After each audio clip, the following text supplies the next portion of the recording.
सलाम नमस्ते। आज बहुत दिनों बाद घर से निकली तो सर चक्कर खाने लगा। एक तो जाड़े में हमारे यहाँ ऐसा पारा गिरता है कि मत पूछिए। उस पर बिन मौसम की बरसात ने ठंडक और बढ़ा दी।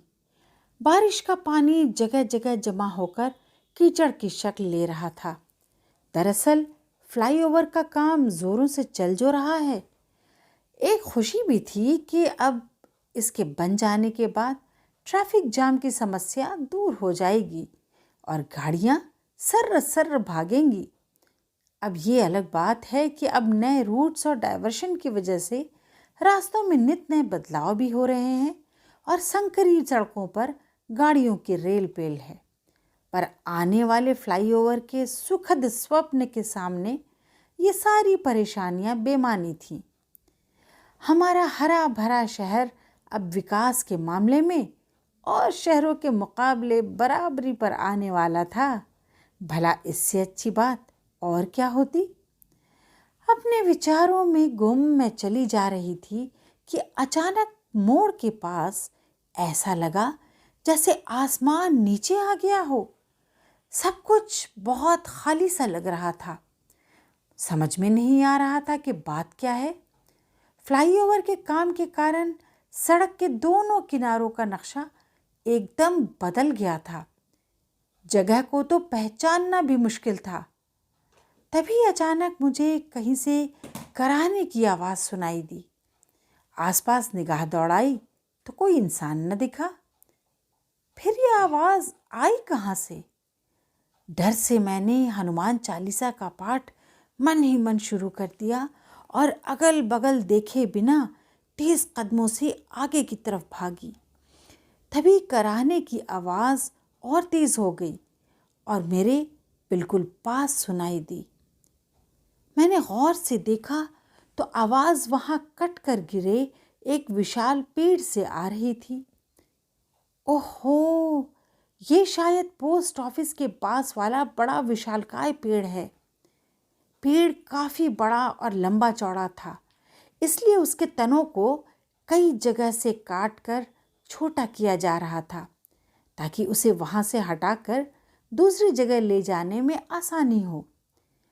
इतने में मैंने देखा कि उसके आसपास कई नए पेड़ भी लगाए गए हैं।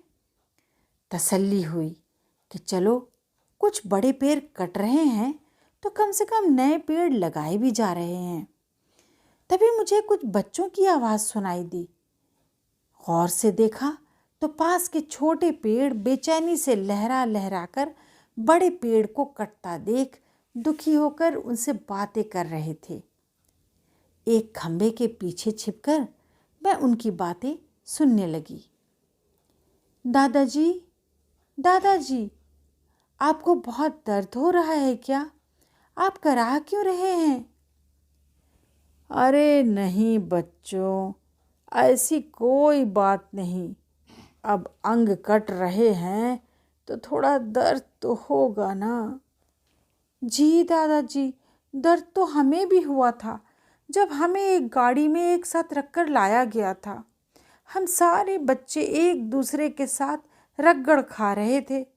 हालांकि एक नई जगह पर नई जिंदगी मिलने की खुशी तो थी, पर नर्सरी में पीछे छूट गए अपने पुराने दोस्तों से बिछड़ने का गम भी था। अरे हाँ, मैं जानता हूँ, मुझे अपना ज़माना याद है। तुम्हें ज़मीन को थामे अभी कुछ ही दिन हुए हैं। मैंने तो सदियाँ देखी हैं यहाँ पर खड़े खड़े। अच्छा, आप कितने दिनों से हैं यहाँ पर दादाजी? अरे मैंने तो इस शहर को बसते देखा है। मेरी हर सांस में इसकी यादें बसी हैं। ओहो, तब तो आप इसके विकास से खुश होंगे। खुश तो हूँ। अब ट्रैफिक के बढ़ जाने पर पों पों की आवाज़ से निजात मिल जाएगी लोगों को। धूल का गुबार भी कम हो जाएगा। फिर आपकी आंखों में ये आंसू क्यों दादाजी? आप ज़रूर हमसे कुछ छिपा रहे हैं। ये जो अंकल आप पर आरी चला रहे हैं, उससे आपको तकलीफ़ हो रही है क्या? या शायद आपको हमारी फिक्र है? अरे नहीं पुत्र, ऐसी कोई बात नहीं। बूढ़े पेड़ ने अपनी आंखों से गिरते आंसू के कतरे और दर्द को छिपाते हुए कहा, तुम लोगों की थोड़ी फिक्र तो है मुझे, पर पता है कि तुम लोग खुद को संभाल लोगे। अरे हम सब तो पैदा ही हुए हैं तूफानों को झेलने के लिए। दरअसल फिक्र तो मुझे अपने इन इंसान बच्चों की है जो नहीं जानते कि विकास का यह बवंडर उन्हें कहाँ पर फेंकने वाला है। विकास के नाम पर कुदरत से छेड़छाड़ का जवाब तो इन्हें देना ही पड़ेगा।